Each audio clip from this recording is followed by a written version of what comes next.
New student Naomi Green thought her biggest challenge at Westfield High would be making friends, until her bold perspective in English class draws the relentless scrutiny of her teacher, Ms. Blackburn. But as Naomi faces mounting prejudice, a powerful twist unveils an unexpected ally, setting off a ripple of change that could shake the entire school. The bell rang, signaling the start of another day at Westfield High. For most students, it was a typical morning of chatting with friends and rushing to class, but for Naomi Green, it felt like the start of something entirely new. This was her first day at Westfield, and her heart was pounding as she stepped into her English classroom, clutching her books tightly. She'd always loved English, especially analyzing novels, and she hoped this class would be a place where she could contribute and feel included. Naomi scanned the room, noting the other students already seated, whispering to each other, their eyes occasionally darting in her direction. She pushed down her nerves and took a seat near the back, hoping to blend in. Just as she settled, the classroom door swung open, and a stern woman in her late 50s entered. With a precise, almost military posture, she moved to the front of the room and set her books down with a thud. "Good morning, class," she began, her voice as sharp as her gaze. "I am Ms. Blackburn, and this is English literature. I expect focus, hard work, and respect for the subject matter." Her gaze landed on Naomi, lingering for just a second too long, as if she were assessing whether the new girl belonged here. Naomi felt a slight chill from the way Miss Blackburn's eyes narrowed ever so slightly, but she forced herself to sit up straighter and meet her teacher's gaze. This was a chance to prove herself, and she wouldn't back down. Ms. Blackburn's first lesson of the day was an introduction to To Kill a Mockingbird. Naomi's heart skipped a beat. She had read the novel before and loved its exploration of justice, courage, and resilience in the face of prejudice. Just as Miss Blackburn started speaking, Naomi raised her hand, eager to join the discussion. She noticed that a few other students were watching her curiously, as if they too were surprised by her enthusiasm. "Ah, the new student has something to say," Ms. Blackburn remarked, with a hint of sarcasm. Naomi hesitated, but she was determined not to let her first impression be one of silence. She spoke up, sharing her thoughts on the book's themes of racial injustice and moral courage. However, as soon as Naomi mentioned systemic racism, Ms. Blackburn's expression hardened. "Systemic racism?" she repeated, her tone flat. "Let's not bring modern political ideas into classic literature. The novel is about universal themes, Miss Green, things that apply to everyone, not just specific issues or groups." Her words were clipped, dismissive. Naomi felt a pang of embarrassment, but she forced herself to stay calm. "With respect, Miss Blackburn, I think Harper Lee's portrayal of racial injustice is central to the story and helps us understand." "Enough," Ms. Blackburn interrupted, her voice cold. "I suggest you focus on understanding the book as it's written, rather than imposing your own interpretations." She turned away, leaving Naomi to sit in silence, her cheeks burning as a few students exchanged glances, some amused, others uncomfortable. As Miss Blackburn continued the lesson, Naomi's mind raced with questions. Why had her teacher been so dismissive, and why did she seem irritated by her interpretation? Naomi couldn't shake the feeling that Miss Blackburn's response wasn't just about the novel, it was a reaction to her, personally. She had never felt so small or singled out in a classroom before. The bell rang, ending the class, but Naomi remained seated, taking her time to gather her things. Just as she reached the door, Miss Blackburn called out, "Miss Green, a word, please?" Naomi turned, her face carefully neutral. "Yes, Miss Blackburn?"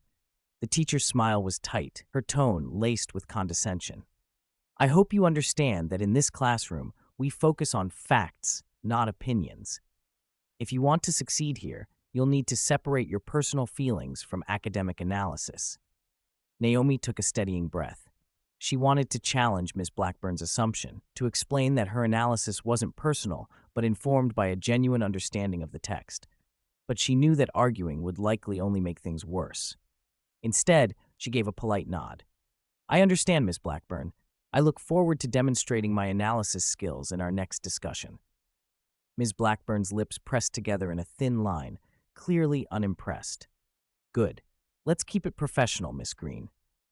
Naomi turned and walked out, her heart heavy but her resolve firm. She had no idea what had prompted Miss Blackburn's behavior, but she was determined not to let it affect her studies. She had faced challenges before, and she would face this one too. As she made her way through the crowded hallway, Naomi's mind lingered on the classroom dynamics. Some students had looked at her with sympathy, others with indifference, and a few with satisfaction, as if Miss Blackburn's words had confirmed something they'd expected. But Naomi refused to be defined by anyone else's assumptions. She would prove herself, not by fighting with her teacher, but by excelling academically. In the days that followed, Miss Blackburn's attitude toward Naomi only grew colder. The teacher often dismissed her contributions to class discussions, ignoring her raised hand and calling on other students instead. Naomi watched as her classmates began to notice the pattern, exchanging glances of confusion or amusement as Miss Blackburn continued to single her out. Despite the discomfort, Naomi remained resilient. Each day, she would sit at her desk, quietly taking notes, refusing to let Miss Blackburn's coldness silence her voice. Though she felt the sting of rejection, she knew that her education was too important to be overshadowed by one person's prejudice. As the semester wore on, the tension between Naomi and Miss Blackburn became something of a quiet, unspoken battle. Every time Naomi spoke up, she felt Miss Blackburn's disapproval like a chill in the room, but she persisted, driven by her love for learning and her determination to succeed. And though her teacher's disdain weighed heavily on her, Naomi sensed that this struggle was teaching her something valuable. It was shaping her, testing her strength, and showing her the power of resilience in the face of adversity. In that classroom, surrounded by silent stares and cold reprimands, Naomi found herself growing stronger, her determination hardening into something that even Miss Blackburn's scorn couldn't diminish. She would rise above, she promised herself. This was only the beginning. The next week passed in a blur of lectures and assignments, with Naomi steadily settling into life at Westfield High. Each day in Miss Blackburn's class brought a new challenge. Her teacher's dismissive attitude seemed to grow more pronounced with every passing lesson. No matter how well prepared Naomi was, Miss Blackburn always found a reason to overlook her contributions. One morning, Miss Blackburn announced a group project for To Kill a Mockingbird, assigning groups instead of letting students choose their own. When she read the list, Naomi's heart sank. She had been paired with Ben and Sarah, two students who, like others in the class, seemed uncomfortable around her after witnessing Miss Blackburn's treatment. Sarah rarely made eye contact with Naomi, while Ben often exchanged smirks with friends when Miss Blackburn targeted her. As they gathered to plan their project, the tension was immediate. Sarah fidgeted with her notebook, while Ben sat back, arms crossed, his expression bored. "So, what do we want to focus on?" Naomi asked, hoping to start on a positive note. Ben shrugged. "Does it matter? Blackburn already hates you." Naomi's cheeks flushed, but she kept her tone calm. "It's not about her. Let's pick something meaningful. How about the theme of moral courage?" Sarah glanced up, nodding slightly, but Ben rolled his eyes. "Why not just stick to the basics? You know, themes that don't get people in trouble." Naomi took a deep breath, feeling her frustration rise. "I think it's important to explore the book's message about standing up to injustice." Ben scoffed. "Sure, but do you really think that's going to go over well? We all know how Miss Blackburn feels about certain topics." He emphasized the last words with a smirk, his eyes flicking to Naomi. Naomi felt a pang of anger but chose not to react. "It's a central theme in the book, and it's worth discussing," she said, her voice steady. "If we focus on it and do the research, it can be a strong presentation." Ben shrugged, unwilling to argue further, while Sarah simply nodded in agreement. Though Naomi knew she couldn't rely on much enthusiasm from her group, she was determined to put in her best effort. She threw herself into researching the book's themes, meticulously gathering examples and historical context to support her analysis. She stayed late at the library each night, sifting through articles, making sure every detail was in place. Whatever Miss Blackburn thought, Naomi would show that she belonged. When the day of the presentation arrived, Naomi felt a mixture of nerves and excitement. She had put in hours of preparation, and this was her chance to prove herself. Standing at the front of the classroom, she took a steadying breath and began her part of the presentation, discussing the significance of moral courage in To Kill a Mockingbird. For Scout and her father, courage isn't just about physical bravery. It's about standing up for what's right, even when it's unpopular or dangerous, Naomi explained, her voice clear and confident. Just as she was gaining momentum, Miss Blackburn interrupted, her voice cutting through Naomi's speech. Miss Green, don't you think you're overemphasizing certain aspects of the story?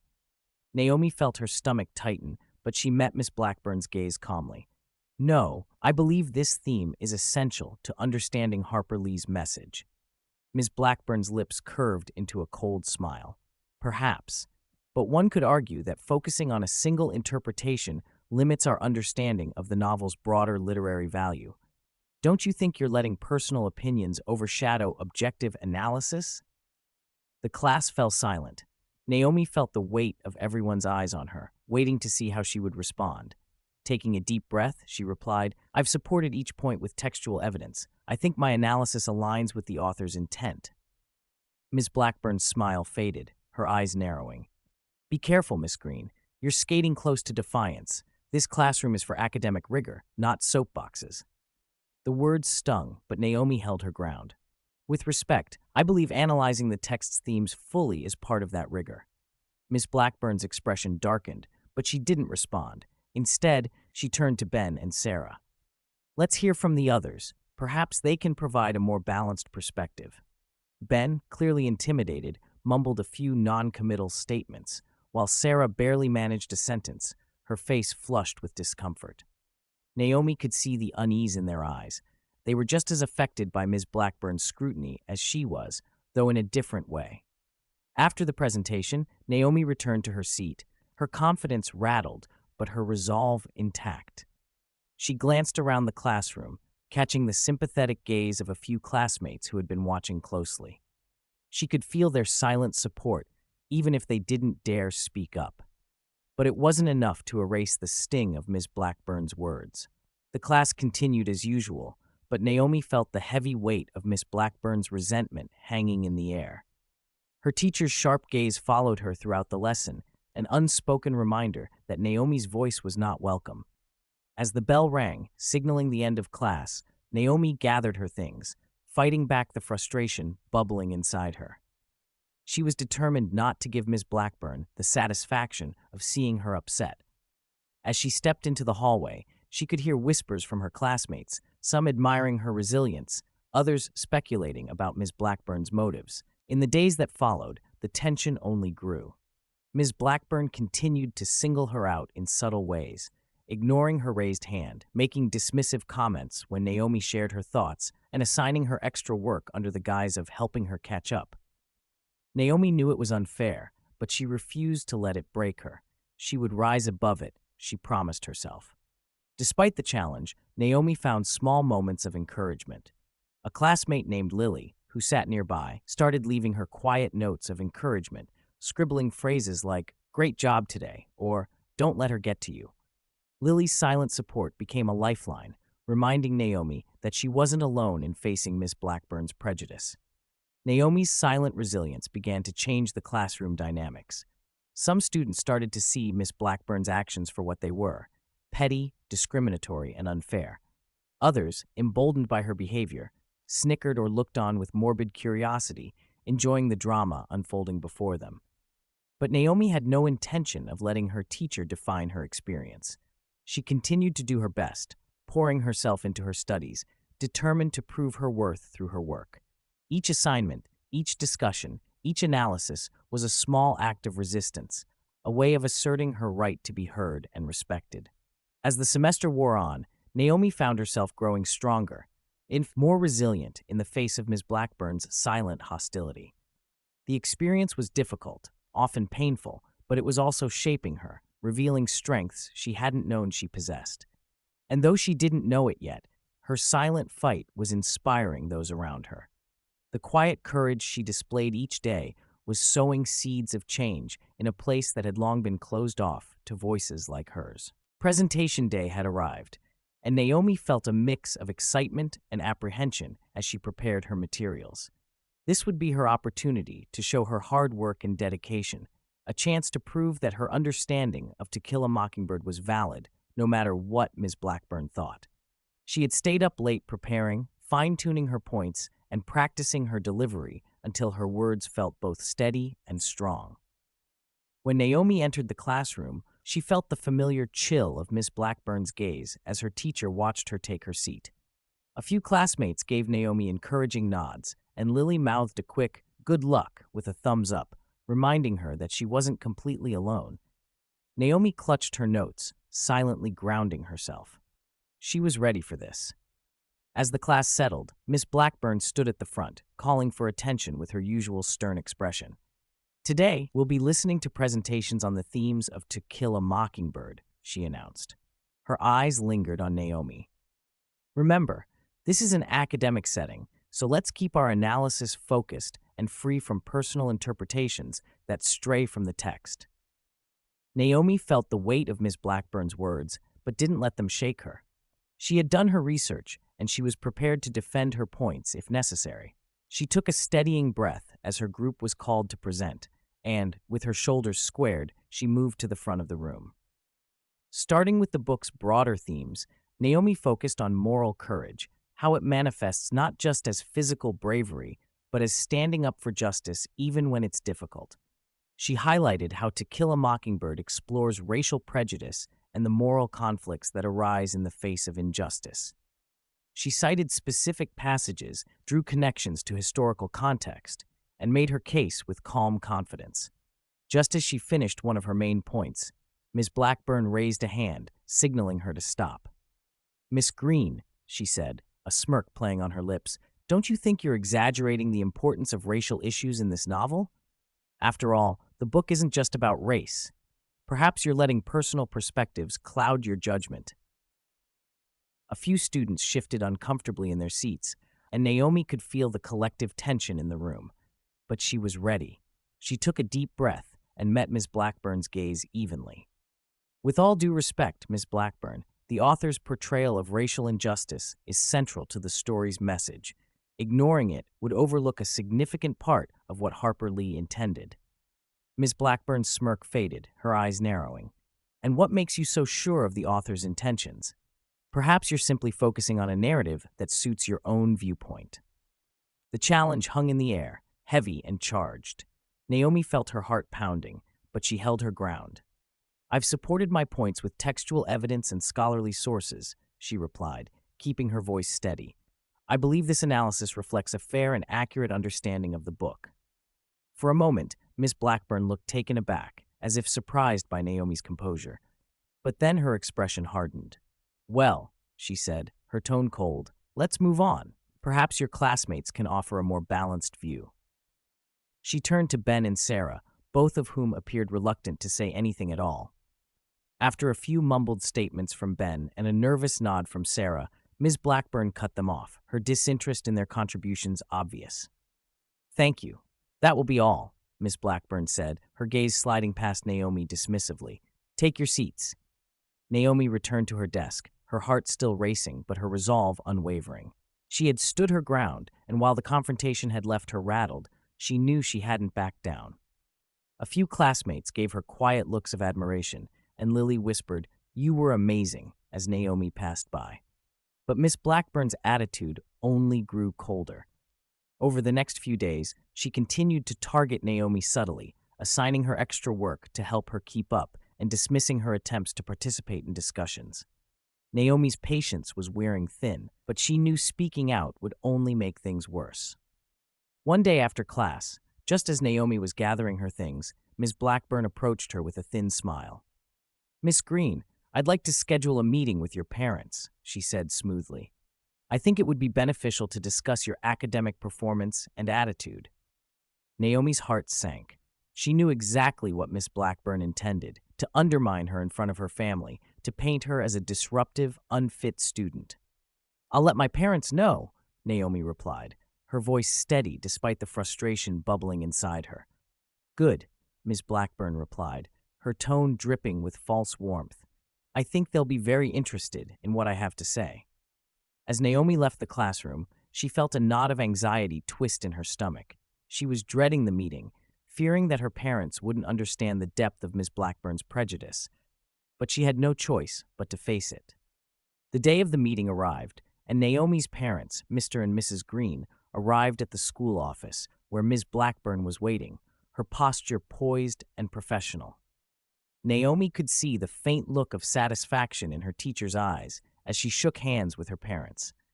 Miss Blackburn wasted no time, launching into a list of complaints about Naomi's behavior, her attitude, and her insistence on bringing personal views into academic discussions. She framed her criticism as concern, portraying Naomi as a defiant student who refused to engage respectfully with the curriculum. As Miss Blackburn spoke, Naomi's father listened intently, his brow furrowing. Her mother's face remained unreadable, but Naomi knew she felt the tension. Miss Blackburn continued, her voice laced with condescension, as she implied that Naomi's previous education had clearly not prepared her for the rigor of Westfield. Mr. Green cleared his throat, interrupting Miss Blackburn's tirade. Miss Blackburn, may I ask what specific examples you have of Naomi's behavior being disruptive? Blackburn faltered for a moment, clearly caught off guard. Well, she has repeatedly challenged my analysis in class, and she insists on focusing narrowly on racial themes, which I believe is not only inappropriate, but also disruptive to the learning environment. Mr. Green's eyes narrowed, a hint of steel in his gaze. From what Naomi has shared with us, her analysis is rooted in evidence from the text. Are you suggesting that focusing on racial themes in To Kill a Mockingbird is not relevant to the curriculum? Miss Blackburn's confidence wavered, but she quickly regained her composure. I believe that it limits the student's understanding of the broader themes. And yet, Mr. Green continued, his tone unwavering, it sounds like Naomi's perspective is well supported and that she has made an effort to engage critically with the material. Isn't that the purpose of education? Ms. Blackburn's face flushed slightly, and for the first time, Naomi saw a flicker of discomfort in her expression. Well, I simply feel that Naomi's approach could benefit from some adjustment. Mr. Green's gaze hardened. Ms. Blackburn, it sounds to me like Naomi is bringing a valuable perspective to the class. If there's an issue with differing viewpoints, I'd encourage you to consider how the classroom environment is supporting open dialogue. Blackburn opened her mouth to respond, but seemed to find no words. Naomi watched as her teacher's confidence slowly drained, replaced by a look of uncertainty. For the first time, she felt a spark of hope. She wasn't alone in this. Her parents understood her struggle and were willing to stand by her side. As they left the meeting, Naomi felt a sense of vindication. Her father squeezed her shoulder, giving her a reassuring smile. "We're proud of you, Naomi," he said. "Keep standing up for what you believe in." With newfound confidence, Naomi walked back to class, ready to face whatever lay ahead. She knew the battle wasn't over, but she also knew that she had the strength and the support to continue. The following morning, Naomi arrived at school feeling a mixture of relief and trepidation.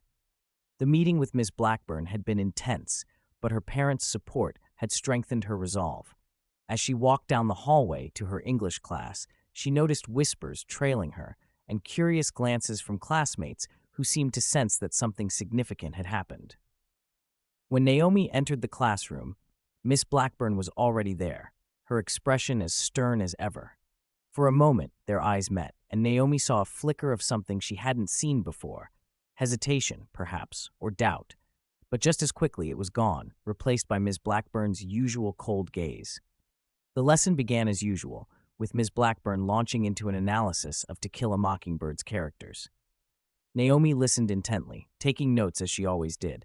But soon, she noticed a subtle shift in Miss Blackburn's tone as she spoke, as if she were trying to avoid provoking another confrontation. "Today," Miss Blackburn announced, "we'll be discussing the broader implications of courage and integrity in the novel. Let's start with a class discussion. Who would like to contribute?" Naomi, eager to engage and test the waters, raised her hand.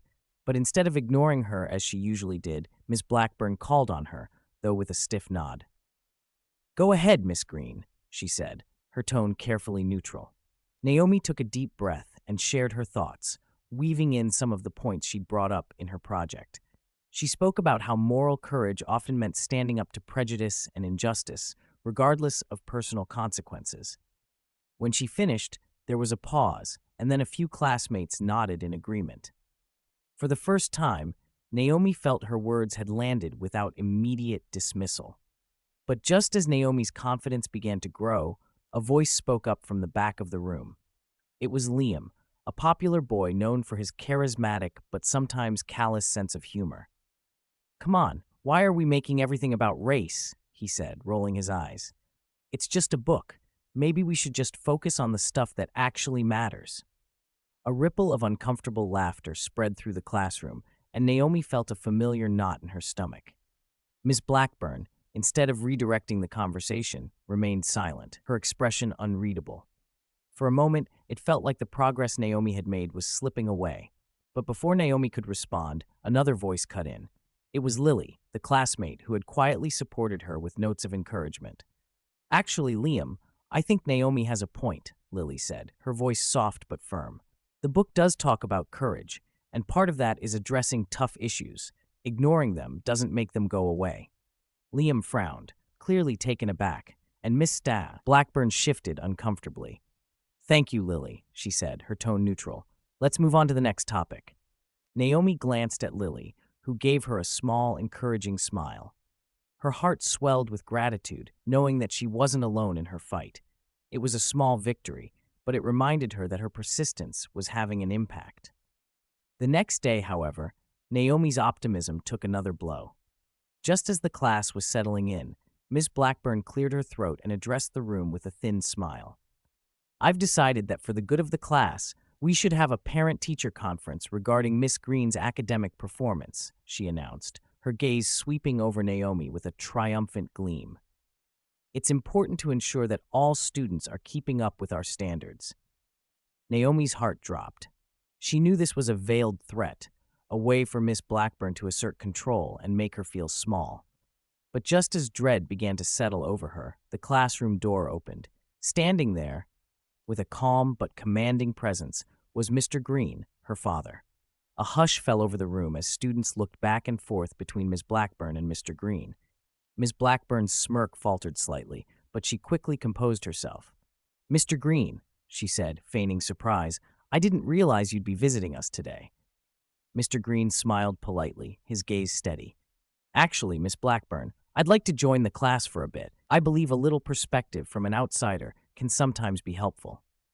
Miss Blackburn's lips pressed into a thin line, but she nodded, clearly uncomfortable. "Of course. Please, take a seat." Mr. Green took a seat near the back, his presence a subtle but powerful reminder that Naomi wasn't alone in this. She could feel her classmates' curiosity and anticipation, the air thick with unspoken questions. The class resumed, though Miss Blackburn seemed distracted, her eyes flicking nervously toward Mr. Green every so often. When the discussion shifted to To Kill a Mockingbird, Naomi noticed Miss Blackburn's tone had softened, as though she were consciously trying to avoid controversy. Finally, Mr. Green raised his hand, and Miss Blackburn, clearly uncomfortable, called on him. "I'd like to ask the class a question," he began, his voice calm and thoughtful. "What do you all think is the role of literature in helping us understand different perspectives, especially those that may be difficult or uncomfortable?" The class was silent for a moment, but then Lily spoke up. "I think it's important," she said. "Books like To Kill a Mockingbird show us how injustice works and how people stand up to it. It makes us think about what we would do in those situations." Mr. Green nodded approvingly. "Exactly. And I think that's what Naomi was trying to highlight in her presentation. Courage isn't just physical bravery, it's moral courage, the kind that involves standing up for what's right, even when it's hard." Miss Blackburn's expression soured, but she said nothing, her discomfort obvious. After class, Mr. Green stayed back with Naomi, who felt a wave of relief and gratitude. "Thanks for being here today, Dad," she said quietly. He placed a reassuring hand on her shoulder. "You're doing the right thing, Naomi. I wanted to be here to show you that standing up for yourself is important, and you're not alone in this." Naomi felt a surge of strength as she left the room. She knew the battle wasn't over, but with her father's support and the quiet but growing support of her classmates, she felt more prepared to face whatever lay ahead. That afternoon, Ms. Blackburn was called to a private meeting with the school principal. Though Naomi didn't know what was said, she noticed a subtle change in her teacher's behavior afterward. Miss Blackburn no longer called on her dismissively or made disparaging remarks about her analysis. The silence was awkward, but it was also a sign that things were shifting. The whispers around school started to grow, and word of Mr. Green's visit spread quickly. More students began to notice the subtle dynamics at play, and some even spoke up in quiet support, offering Naomi words of encouragement in the hallways. Naomi's story was beginning to resonate beyond her own classroom, and she sensed that her struggle was making a difference, not just for herself, but for others who had experienced similar challenges. But Naomi knew that true change would require more than just individual acts of courage, and as she prepared for what lay ahead, she felt a new resolve building inside her, knowing that this was about something bigger than her own experience. She was ready to turn her silent resilience into a powerful voice for justice, and she would carry it forward, no matter how hard the journey. Winter break had come and gone, and as students filed back into Westfield High, there was a noticeable shift in the atmosphere. Naomi sensed it too, an awareness of the events that had unfolded in Miss Blackburn's classroom. The whispers had subsided, but a new level of respect followed Naomi as she walked through the halls. Her quiet strength had left an impact, and with her father's backing, she had shown that even a single student could stand against discrimination. In the first week back, Naomi received an unexpected invitation from the school's Diversity and Inclusion Committee. They were hosting a meeting to discuss a new initiative focused on creating a more inclusive school environment, and they wanted her to be a part of it. Naomi's heart raced with a mixture of excitement and nervousness. This was an opportunity to create meaningful change, and she felt honored to be asked. When she entered the meeting room that afternoon, Naomi was surprised to see a familiar face, Lily. Her classmate smiled warmly and gestured for Naomi to sit beside her. "I'm glad you're here," Lily said quietly. "After everything with Miss Blackburn, I think we need someone like you on this committee." Naomi felt a swell of gratitude. "Thank you, Lily. I couldn't have done it without your support." The meeting began, and Naomi listened as students and staff shared ideas for fostering inclusivity and encouraging open discussions on difficult topics like racial justice and equality. As the committee brainstormed, Naomi's mind buzzed with ideas of her own, inspired by the journey she had endured over the past semester. When it was her turn to speak, Naomi took a deep breath and addressed the group. "I think we need to create spaces where students can talk about these issues openly, maybe a series of workshops or discussions where we can share perspectives and understand each other better. I know that having my classmates' support made a huge difference for me, and I think it would for others too." Her suggestion was met with enthusiastic nods and a round of applause. The committee agreed to launch a program of monthly workshops, and Naomi was asked to co-lead the first one. She accepted, feeling a mix of pride and excitement. This was her chance to turn her struggle into something that could benefit others, to use her voice for positive change. The next week, Naomi sat in the classroom before school, preparing notes for the upcoming workshop. She was deep in thought when she heard footsteps approaching. Looking up, she saw Miss Blackburn standing at the door, her expression hesitant. "May I speak with you, Naomi?" Miss Blackburn asked, her tone uncharacteristically soft. Naomi's heart skipped a beat. She hadn't expected this. "Of course," she replied, keeping her tone neutral. Miss Blackburn entered, closing the door behind her. She took a deep breath before speaking, her gaze downcast. "I owe you an apology," she began.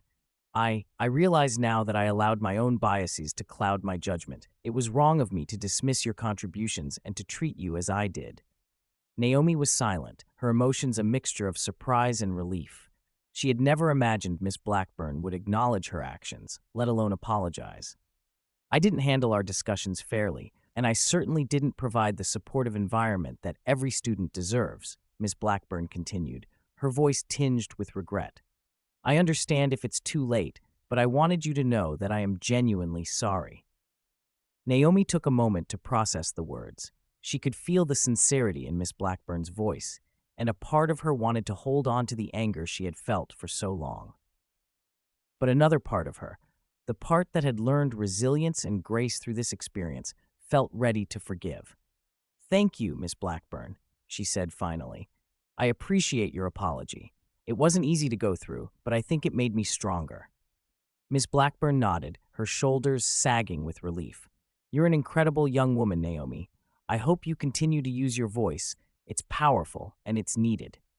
With that, she turned and left the room, leaving Naomi in a quiet moment of reflection. She felt lighter, as though a weight she had carried all semester had finally been lifted. The experience had changed her, yes, but it had also changed those around her. The day of the workshop arrived, and Naomi stood in front of a crowded room filled with students, teachers, and staff members. She scanned the audience, spotting Lily in the front row, her face beaming with encouragement. Her parents were there too, proud smiles lighting up their faces.